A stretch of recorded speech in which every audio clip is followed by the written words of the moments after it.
Good morning again. Hi friends, yes sir, Kautil academy में आपका एक बार फिर स्वागत है। मैं आज आपको ठोसों की पहचान करना बताऊंगा। ये लेसन 1 से रिलेटेड है, लेकिन बच्चे इसमें ज़्यादातर मिस्टेक कर जाते हैं। कई बच्चों के कमेंट्स आए कि सर क्लासिफिकेशन तो हो गया, हम थ्योरी तो लिख देंगे, बट पोलर नॉन पोलर यहाँ थोड़ा सा कन्फ्यूजन है, मतलब आणविक ठोसों में कुछ कन्फ्यूजन है। ओके, तो मैं उस चीज़ को बहुत ही ढंग से क्लियर कर रहा हूँ। बस 5 मिनट का वीडियो आप देखें। आइडेंटिफिकेशन ऑफ सॉलिड्स, देखिए इसमें जो है, जो सॉलिड्स होते हैं आयनिक, समझिए पहले सबसे पहले आयनिक सॉलिड्स कौन से होते हैं बेटा? आयनिक सॉलिड वो होते हैं जिनमें प्लस और माइनस दोनों साथ साथ होते हैं। प्लस और माइनस जिसमें दोनों में साथ साथ होते हैं वो होता है बेटा आपका आयनिक सॉलिड। जैसे NaCl, जैसे NaCl, okay, ZnS, zinc sulphide, potassium sulphate, K2SO4, Al2SO4 का होल थ्राइस, ये सभी आयनिक हैं। मतलब जिनका आयनन हो जाए वो सभी आयनिक हैं, भूलना मत, ठीक है ना? इस टाइप के K2 में क्या है, जैसे इसका हम आयनन करें तो क्या हो जाएगा? 2K positive plus SO4 2 negative, आयनिक हो गए। उसके बाद में आते हैं मेटेलिक।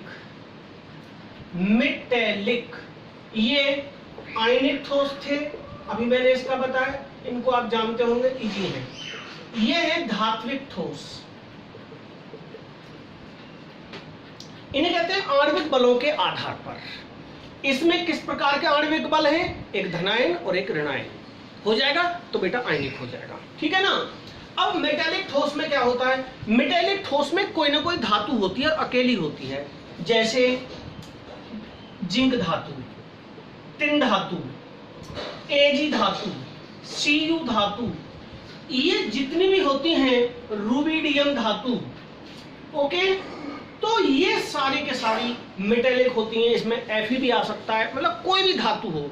धात्विक ठोसों में क्या होता है? जो इलेक्ट्रॉन्स जो पड़े होते हैं वो इस तरीके से पड़े होते हैं, ऋणायन का समुद्र है, ऋणायनों का समुद्र है, उसमें कैटायंस पड़े होते हैं।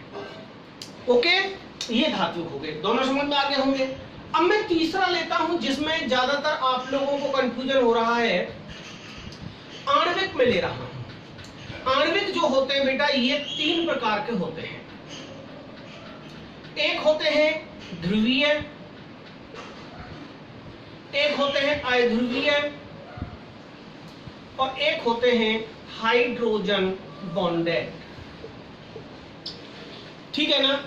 एक होते हैं ध्रुवीय, ध्रुवीय आणविक ठोस, एक होते हैं अध्रुवीय आणविक ठोस, और एक होते हैं हाइड्रोजन बॉन्ड। देखिए ध्रुवीय कौन से होते हैं बेटा? ध्रुवीय वो होते हैं, आपको मैं बताऊं, जैसे SO2 किस में आएगा? ध्रुवीय में आएगा। क्यों आएगा? इन दोनों की विद्युत ऋणता में फर्क होता है। लगते तो मतलब जैसे ऑक्सीजन और सल्फर है तो एक ही समूह के, लेकिन आंशिक रूप से इनकी विद्युत ऋणता में फर्क है।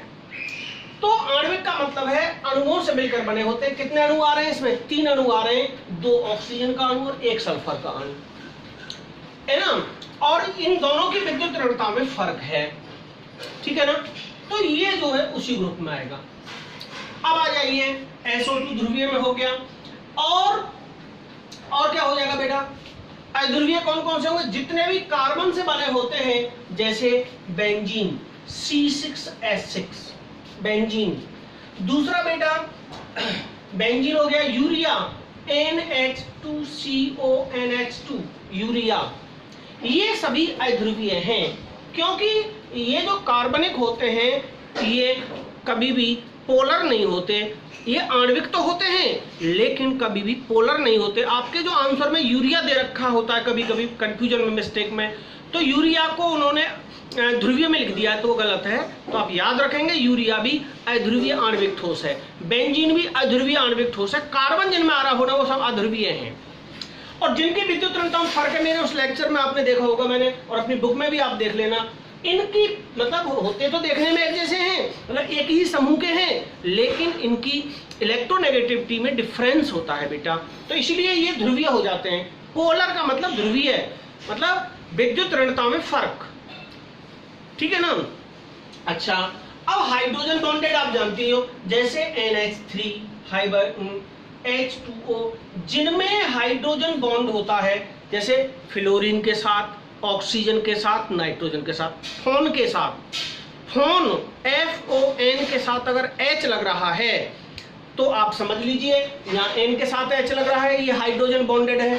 आणविक का मतलब होता है अणुओं के द्वारा बने हुए। आणविक 3 प्रकार के होते हैं।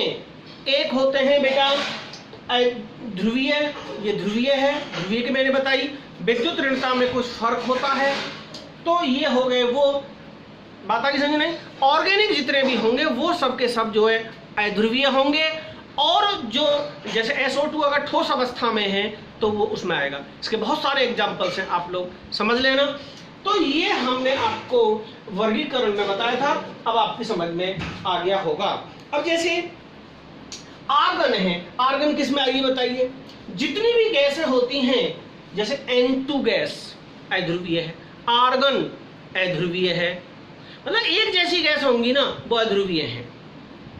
HCl किस में आएगा, HCl इसमें आ जाएगा, आणविक है, HCl है, क्योंकि हाइड्रोजन बॉन्ड केवल क्लोरीन के साथ नहीं बन सकता।